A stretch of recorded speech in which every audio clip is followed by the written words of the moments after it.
Now a CBS 2 investigators exclusive. More women are accusing a state inspector of touching them inappropriately, sexually harassing them, and holding their business licenses hostage in the process.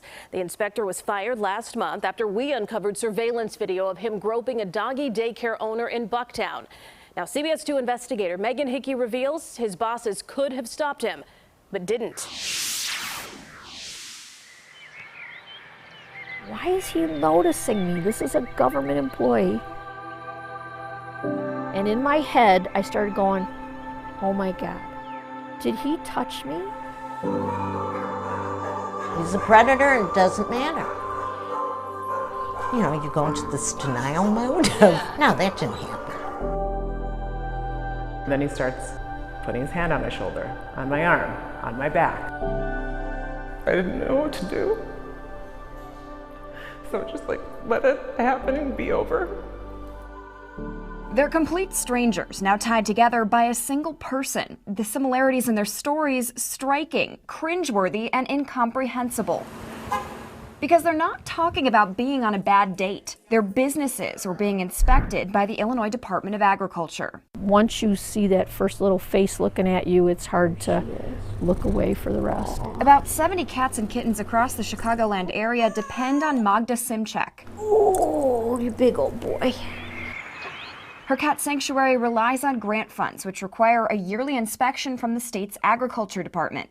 The only inspector working Cook County until last month, Jose Guillen. He's the only inspector, the only game in town. So you got to know him? Right.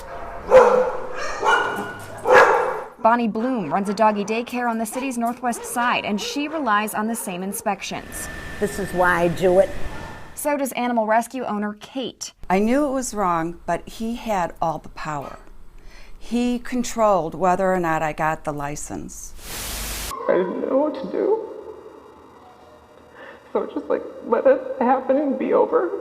And then there's Leah Bindig, the first business owner to come forward. Our investigation last month revealed surveillance video from Leah's store where Guillen was caught on camera repeatedly inspecting more than just her business in 2019, touching her against her will, shoulders, back, rear end, pressing himself up against her while holding the results of her inspection over her. Days after we aired her story, Guillen was fired. The Department of Agriculture wouldn't say why. What did you think of Jose Guillen when you first met him? What was your first impression? He seems very nice. He's very personable. Magda's state inspection is the most recent of the women who've come forward to CBS 2. And then he put his hand on the upper part of my back, and that's when my head started to say, okay, did I move the wrong way? You know, what's going on? That's when you started justifying in your head, In my what head, did I do wrong? Right. Magda knew immediately that something was wrong with Guillen, who she says repeatedly caressed her and made comments about her figure throughout her inspection in March. Shook my hand, pulled me in, and then the hand went down from the middle of my back to the top. Bonnie encountered Guillen several times before. You okay now? But it wasn't until her last inspection in 2019 that she says things crossed the line. I thought he was going to shake my hand.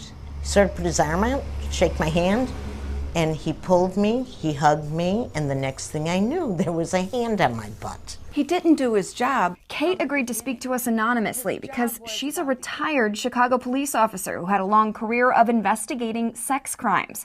Her colleagues at CPD are currently investigating Guillen. You're just a feisty little guy. Oh. After 3 decades working with victims, she now identifies as one. He kissed me one time and then sent me a text saying it was the sweetest kiss ever. What's going through your head as he kisses you on the lips?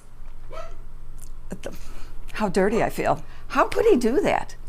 He's a state inspector. Surveillance video shows Guillen inching closer until they were touching. Their experiences are nearly identical to Leah's, but they didn't know there were others until they saw the video of Guillen on CBS 2 doing the same thing to Leah that they say he did to them. Oh God, it was reliving it. It really, he has it down to, I guess, a science for him. When he touched Leah and the hand went down, all the hair on the back of my neck stood up. And now this just brought it all up.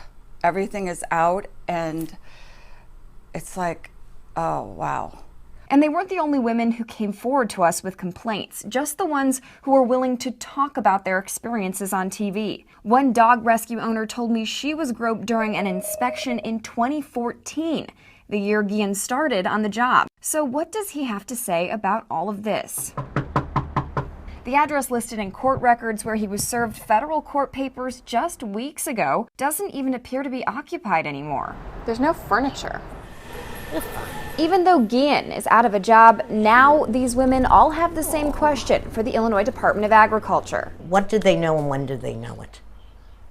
That's what you want to know. Yeah. Because if he's been doing it this long, somebody had to call them. Somebody did. The CBS 2 investigators uncovered a trail of reporting. Leah filed these police reports for criminal sexual abuse with Chicago police in March. And according to this email we obtained dated May 10th, the Deputy General Counsel for the state's Department of Agriculture knew about the police reports and the, quote, very serious and concerning descriptions of department employee behavior. Still, Guillen remained on the street and visited Magda twice after that email was sent. I walked over here to turn her off, and he came up behind me, again leaning the same way.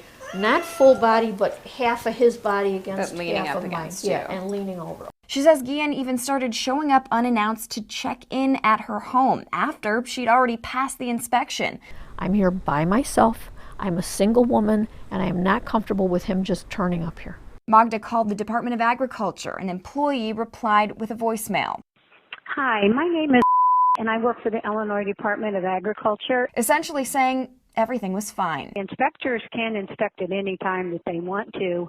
They do not have to have an appointment. Why wasn't Jose Guillen placed on administrative duty the moment that the department became aware of the complaints? Why was he allowed to continue inspecting businesses, many of them women's homes, alone? We asked the Department of Agriculture these questions. So far, they haven't given me or these women any answers. Even with one complaint, why didn't they pull him out? Why didn't they put him in an administrative position so he wasn't dealing with the public? This case is far from over. There's still the looming question of criminal charges. But in the meantime, these business owners who work hard for the animals that they love and protect tell me they're done living in shame and in fear.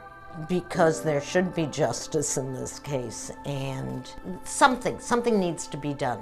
Do I have to show you that in order to pass and run my business that I've worked so hard for? Enough is enough. I shouldn't have to do this to prosper in my business. Megan Hickey, CBS 2 Investigators. And late this evening, we received a statement from the Department of Agriculture saying that after the state learned about the allegations, the department prevented Guillen from contacting the first business owner who made a complaint.